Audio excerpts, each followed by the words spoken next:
Осы залда қазақ тілін толық түсіне алмайтын адамдар болуы мүмкін.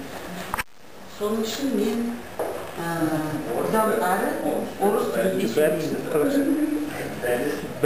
Бәрі Қазақстан азаматы. Бәрі мәдениетті.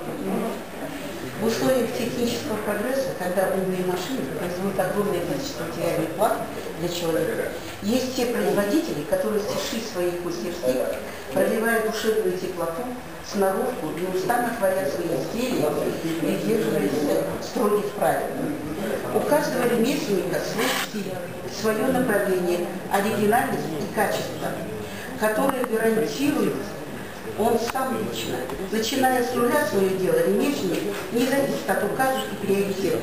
Рынок, вот его катализатор и руководитель, который безошибочно решает качество, цена, правильно выбранный уровень востребованности обществом его изделий. Отсутствие возрастного ценза, многолетний опыт зрелых ремесленников, самобытный, дерзкий, необычный стиль молодого мастера, женщины, не поставленные работать в рамках от звонка до звонка. Она вполне справляется с материнскими заботами, хозяйкой домашнего очага и напевая любимый мотив «Садится за работу», в которой она выразит свой творческий потенциал, а также принесет существенный вклад в бюджет семьи. Диапазон направлений ремесел неизмеримо велик. Изделия из кожи, кости, металла, ювелирные изделия, ковка, чеканка, сувениры, ковроткачество, вышивка, валяние войлока и использование его в сочетании с шелком, льном, в результате чего мы имеем интересные изделия в интерьере, одежду и обувь, а также многое другое. Продолжается обсуждение. Пока вы материал раздайте. Просто меня... Не, материал можете раздавать. Это не знаете, я просто хочу показать то, о чем я говорила. Изделия ремесленников, понимаете?